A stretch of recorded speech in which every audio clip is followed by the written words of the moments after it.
तो दोस्तों, मैं हूं अपने खेत में और कल वाले ब्लॉग में आपने देख ही लिया होगा कि मैं ये मूली वाला खेत बा रहा था।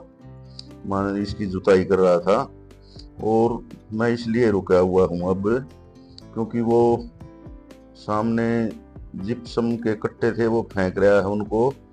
तो उसका वो पाउडर सा है वो उड़ता है। तो मैं सोच रहा था, मगर भाई इसको पहले पूरे में फेंक लेने दो, उसके बाद मैं जुताई करूंगा, क्योंकि वो आधा ही खेत बाकी है। और फिर उसको जोत के फिर एक बार और बना मेरे को, ताकि वो अच्छी तरह से खेत में मिल जाए। और इसीलिए मैं यहाँ पे खड़ा हूँ, थोड़ा रेस्ट भी मिल जाएगा, क्योंकि मूलिया के ये जो गूल थे इसमें हिल हिल के बस बहुत ज़्यादा परेशान हो गया था। अब थोड़ा रेस्ट भी ज़रूरी है, तब तक वो पूरे खेत में मार देगा, उसको फेंक देगा। देखिए, सफ़ेद सफ़ेद ज़मीन दिख रही है आपको, वो धूल सी भी उड़ रही है, वो पाउडर सा उड़ रहा है। वैसे तो जा तो वो लिया देशे आगे, लेकिन अभी चलो और 2-4 मिनट रुक जाता हूँ, ताकि वो इसको फेंक दे अच्छी तरह से। और मैंने कल वीडियो लंबा हो गया था इसलिए, मगर 2 बार बना देता हूँ, ताकि आपको पूरा ही प्रोसेसर दिख जाए, क्या करेंगे हम, क्या करना चाहते हैं। तो जिप्सम गिर चुका है और अब थोड़ा सा रह वो उस साइड में, जब तक मैं वहां तक जाऊंगा तो वो कर देगा उसको। तब तक मैं आहिस्ता आहिस्ता चला रहा हूँ ट्रैक्टर। देखिए जितने में भी पड़ा है वो तो सही, मतलब एक साथ गिरने लग रहा है, पूरे खेत में गिर जाएगा। वो उधर थोड़ा सा रह रहा है तो ले आएगा, तब तक मैं वहां तक जाऊंगा बत्ता बत्ता, तो वो डाल देगा उसमें। और अभी तो मैंने इसमें जैसे रो वहां तक निकाल के फिर लंबे बल और निकालने हैं एक बार, ताकि बिल्कुल अच्छी तरह खेत हो जाए। तो उसके बाद में फिर कल्टीवेटर जोड़ना है, कल्टीवेटर से पाऊंगा, क्योंकि हमने गिरवाना है इसमें खाद। और जैसे रोगे ये बन जाते हैं ना खाली सी, तो बहुत सारा खाद उसी में रह जाता है। तो कल्टीवेटर निकाल दूंगा तो एक धरती एक सार सी हो जाएगी, ज्यादा खाद एक जगह नहीं गिरेगा। तो एक जगह वो गोबर का खाद ले रखा है, तो वो आएगा डंपरों में, क्योंकि वो जो ये होती है हमारी ये डेयरी, वो डेयरी वाले का खाद है। तो वो कच्चा भी गोबर होता है उसमें, मतलब सड़ा हुआ भी होता है, मिक्स होता है सब। तो वो डंपर में ही आएगा, वैसे नहीं आएगा। मशीन से भरवा के और डंपर डाल देंगे, 7-8 डंपर डलवा देंगे इसमें, फिर मैं गोड़ी से उसको खींच दूंगा। तो ये सोच रखा है, बोल भी रखा है। तो आज मैं ये पूरा प्रोसेसर निपटा के ये जो काम है, जब तभी जाऊंगा यहाँ से, ताकि सारा काम रेडी हो उसके, शाम को वो डाल जाएगा। और फिर मैं अगले दिन सुबह गोड़ी से उसको खेत में इधर उधर खींच दूंगा, ताकि वो अच्छी तरह से फैल जाए खेत में। और ये खेत में इस एक जो आधा खेत आधे की बाई हो जाएगी 3 बार, और आधे की हो जाएगी 2 बार, ऐसा कुछ कर रखा था इन्होंने। तो एक बार और रो निकालनी ही पड़ेगी लंबे बल, तो ये तिरछे बल निकल रही है। मिट्टी भी अच्छी तरह से वो हो जाएगी, गले वले नहीं रहेंगे, और ये जिप्सम भी मिल जाएगी सही तरीके से इसमें मिट्टी की। तो ये भी मिलनी बहुत ज़रूरी है, और ये बहुत बढ़िया काम करेगी अब, क्योंकि जो इसमें नमकीन वमकीन पानी है दूसरे खेतों से आया हुआ वगैरह वगैरह, वो नीचे चला जाएगा, और मिट्टी भी पानी अच्छी तरह सोखने लगती है। तो जिप्सम के फायदे तो बहुत हैं। तो मिल रही थी, कुंभी वाला लेने गया था उसको, मगर मारे भी ले दिए 10 कट्टे, वो 10 कट्टे उससे ले लिए थे। तो कुछ तो वो आगे जो वो धनिया वो रखे उस खेत में डाल दिए थे, और कुछ अब 6 कट्टे 6-7 बचे हुए थे, वो इसमें डलवा दिए। बस अपना इस खेत की जो ताकत है वो पूरी हो जाएगी, क्योंकि लगातार कई फसलें ले ली हमने इससे, तो अब इसमें ताकत भी देना जरूरी है। और वो खाद गिर जाएगा गोबर वाला, तो इसकी ताकत हो जाएगी पूरी। कुछ दिन इसको खुला छोड़ देंगे बागे, बस फिर जो भी फसल बोनी होगी तब तक उसका टाइम आ जाएगा, उसको बो देंगे। क्योंकि अगली फसल तो नवंबर से ही वगैरह शुरू होगा, सब चीज़ों का, गेहूँ का भी और भी कुछ बोना होगा उसका भी। तब तक ये लगा लो 10-15 दिन तो खेत खाली रहेगा ही, 10 दिन भी रह जाएगा तब भी बहुत बढ़िया रह जाएगा। अंदर तक हवा जाएगी मिट्टी में, और 1-2 बार बीच में फिर बा देंगे इसको, और बढ़िया हो जाएगी। तो ऐसा कुछ सोच रखा है दोस्तों। तो लग रहे हैं, मैं तो बस ये सोच रहा हूँ इसको निमटा निमटू के घर चलो, और एक बार तो ये रो उस तरफ से निकालनी है, और एक बार कल्टीवेटर तो जरूरी निकालना, ताकि खेत सही एक सार हो जाए और खाद गिर जाए इसमें। तो देख लीजिए, आप भी मेहनत यही होती है किसान की। हम तो अपनी तरफ से अपने खेत को हर चीज देने की कोशिश करते हैं, जैसे बच्चों को देते हैं वैसे। कुछ देना या ना देना वो सब भगवान के हाथ में है। और वो देखिए वो जिप्सम फेंक रहा है, वो भी जालिया अगले डोले के पास। बस 1-2 बार एक बार और आएगा शायद वो, तब तक मैं भी लवे ला दूंगा इसमें। मैं बिल्कुल आराम से चला रहा हूँ ट्रैक्टर को, कोई हड़बड़ी नहीं है। और दोस्तों मैं कल्टीवेटर जोड़ रहा था, और मैंने तकरीबन पूरा ही खेत बा दिया है। तो सोचा आपको दिखा भी दूं, नहीं तो आप ये सोचोगे भाई ये तो वैसे गप्पे हाँक रहा था, कल्टीवेटर निकालना है, ये करना है। तो चल रहा है ये। एक बार देखिए, अब बिल्कुल एक सार सा खेत होता हो तो रो से ये जो हाल से बन गए थे वो भी एक सार हो गए, और कल्टीवेटर ठीक तरह से निकाल देता हूँ। और कुछ रो से जो थोड़ा बहुत कहीं पर रह भी गया होगा वो भी लपेटे में आ जाएगा, और जो इसके अंदर खरपतवार लंबी जड़ों वाला होगा वो भी ऊपर निकल आएगा, सब उल्ट पुल्ट हो जाएगा, सही बढ़िया खेत मिल जाएगा। और ये इधर धनिया हमारा, इसमें भी हरियाली सी देखने को लग गई है, लेकिन देखो क्या होता है, पहली बार हुआ है हमने तो ये। तो ये थोड़ा ही खेत रह गया है दोस्तों, बस वो 4-5 लाई हैं। मैंने सोचा चलो आपको भी साझेदार बना ही लेता हूँ इसमें। तब तक क्या करूँ, वीडियो ट्रैक्टर पे बनाना आसान काम नहीं है। एक हाथ तो बिल्कुल ध्यान रखना, आगे भी ध्यान पीछे भी ध्यान करना पड़ता है। एक हाथ में स्टीयरिंग, बस फोन हाथ में से छूटने का खतरा बहुत चांस रहते हैं। और फिर दिमाग में 3-3 4-4 चीजें एक साथ चलना आसान नहीं होता। कभी आगे हड़ाई भी सीधी रखनी पड़ती है, और इधर उधर ना जाए ये भी ध्यान रखना पड़ता है। फिर मोड़ आ जाता है, मोड़ना भी बड़े आराम से पड़ता है। तो ऐसी कुछ ट्रैक्टर से जुताई होती है, कई तरह के चीजें इस्तेमाल करनी पड़ती हैं दोस्तों इसमें। घर वाले बोल रहे थे रूटावेटर घुमा दे, रूटावेटर 4 इंच तक धरती भाव है, तो उसमें क्या करेगा वो।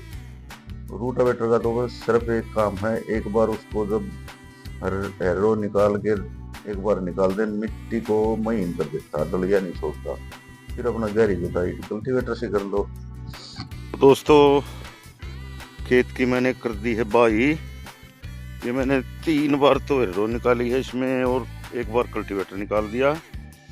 अब ये देखिए बिल्कुल बढ़िया खेत हो चुका है।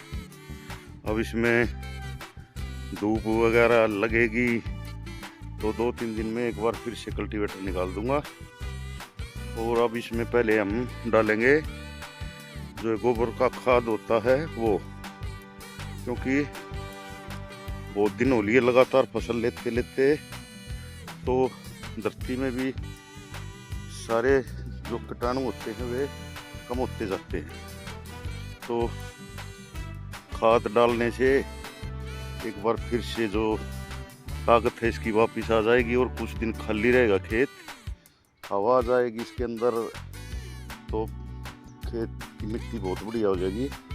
आपने देखा होगा बांधते वक्त इसमें हमने सल्फर डाल दिया था, वो सल्फर है क्या, जिप्सम डाली थी, इसमें 5-6 कट्टे जिप्सम के डाले थे। तो वो दानेदार जिप्सम नहीं थी, एक कट्टा था दानेदार का, वो दोस्तों हमने ये नीचे खेत है उसमें डाल दिया था, और 6 कट्टे इसमें वैसा खाद डाल, वो जिप्सम डाल दी। वो वैसी मिट्टी वाली सी जिप्सम थी जो पाउडर वाली। तो सुबह सुबह ही ओसे में डलवा दी थी वो, और मैंने फिर ये बा दिया। अब धरती में जान सी बन जाएगी और कुछ दिन खाली रहेगा खेत, तो और भी बढ़िया, या तो गेहूं बो देंगे, नहीं तो प्याज की स्कीम हो रही है कि प्याज बो देंगे इसमें। तो जो भी होगा वो आपको अपडेट मैं देता रहूँगा। तो दोस्तों अब हो चुका है टाइम ज़्यादा, और मैं अभी देखिए आपके सामने सवेरे आया था और लगातार ट्रैक्टर ही चला रहा हूँ, तो थकान तो हो ही जाती है। वैसे तो इसमें कोई जोर नहीं पड़ता क्योंकि पावर स्टीयरिंग है, लेकिन फिर भी बैठे बैठे ऊपर नीचे हिलते हिलते आदमी थक तो जाता ही है। अब ये लगा लो मैंने ये 6 बीघे है, ये 3 बार तो एरो निकाल दी और 1 बार कल्टीवेटर, तो लगा लो आप हिसाब कितने किले बा दिए मैंने, 6 चौक 24। तो मैंने लगातार 6 किले बा दिया। तो अब देख ही लीजिए कितना टाइम लगता है, 15 से 20 मिनट तो लगी जाती है। तो फिर भी जो झटके लगते हैं उनसे परेशानी होती है, वैसे तो इसमें कोई जोर नहीं पड़ता। तो ठीक है दोस्तों, अब कल्टीवेटर को छोड़ता हूँ और जाता हूँ घर की तरफ, जाके नहा धो के अपने रोटी खाएंगे। और ये देख लीजिए ये कल्टीवेटर है 12 आड़ों का, 11 का, तो जिसमें 6 हल पीछे हैं, 5 आगे हैं, तो बहुत लंबा चौड़ा और भारी भी बहुत होता ही है। देखिए अगर इसको पूरा लीवर नीचे डाल दे तो ट्रैक्टर की जान निकाल देता है। तो और ट्रैक्टर भी बड़ा ही है, इस पर फर्क नहीं पड़ता इतना। तो दोस्तों चैनल को सब्सक्राइब करो और वीडियो को लाइक और शेयर करो, और कमेंट में बताओ कि गेहूं और प्याज में से हम क्या बोना चाहिए, क्योंकि प्याज भी अब मशीन से बोने लग गए हैं, तो वो भी दिखाऊंगा आपको अगर बोएंगे तो मशीन से बोने में कम खर्चा आएगा। और वैसे अगर हम प्याज बोते हैं तो उसमें बीज को पहले वो बनानी पड़ेगी प्योद, वो बहुत लंबा प्रोसीजर हो जाता है, और फिर लगाने वाली कम से कम एक दिन में अगर लगवाने हैं तो 25 से 30 लगाने वाले मजदूर होने चाहिए। तो वो पीछे हटते हटते लगाना ही पड़ती है प्याज की प्योद है जो। और मशीन से देखेंगे हमने तो देखी नहीं थी, पहली बार बिजाई होगी, तो मशीन से ये कहते हैं कि भाई लेबर का खर्चा घट जाएगा और फिर पानी देने में आसानी रहेगी, और फिर होते बढ़िया हैं, खरपतवार कम होता है, नड़ाई पताई में भी बढ़िया हो जाता है। वैसे अगर लगवाते हैं नीचे प्योद तो उनमें नलाई का खर्चा बहुत हो जाता है, लगवाई का बहुत ज़्यादा होता है। और खाद तो हम इसमें वैसा डलवाएंगे, कुछ थोड़ा बहुत DAP वगैरह तो वैसे डालने ही पड़ते हैं। तो कैल्शियम, फास्फोरस, ये पोटास, ये चीज़ें तो देनी ही पड़ती है। तो दोस्तों चल पड़ा हूँ अपने घर की तरफ ट्रैक्टर लेके। और ये देखिए, वैसे तो मैं कई बार दिखा चुका हूँ, ये पल्लक का खेत, ये मशीन से पल्लक बोई हुई है। और अब इसकी निराई गुड़ाई चल पड़ी है। खरपतवार बहुत ज़्यादा है इसमें वैसे, लेकिन निराई गुड़ाई तो करवानी ही पड़ेगी जरूर से जरूर एक बार इसकी। तो लगे हुए हैं इसमें मजदूर। और इन दो खेतों में पालक, मेथी और सरसों तीनों फसल कर रखी है उन्होंने। तो ये इसमें है सरसों और मेथी। मेथी की तो निराई गुड़ाई हो चुकी है और लगे भी हुए हैं मजदूर। और जहाँ निराई गुड़ाई हो रही है वो उतना खेत तो बहुत ही शानदार नजर आ रहा है, क्योंकि ये जो गणकी दिख रही है पर ज्यादा गणकी है। ये देखिए बिल्कुल सफाई हो रही है और मजदूर लगे हुए हैं। ये इसमें इस तरफ मेथी है, उरली तरफ है इसमें सरसों। ये देखिए मेथी की निराई गुड़ाई तकरीबन हो चुकी है। और निराई गुड़ाई होने के बाद बड़ा बढ़िया खेत। अब इसमें पानी आएगा और खाद खूद लगेगा तो एकदम से मेथी तैयार हो जाएगी।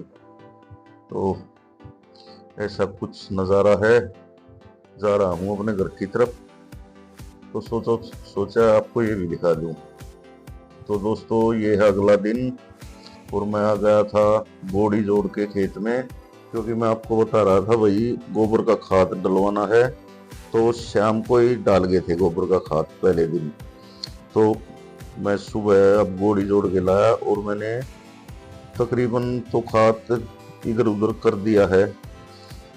वो सामने दो डेयरी छोटी छोटी हैं वे रह गई थी, तो आगे पीछे करने में बस थोड़ी मेहनत लगती, कड़म में झटके से लग रहे थे। मैंने सोचा चलो तब तक घूम फिर लूं, थोड़ा ही काम है 2-4 मिनट का।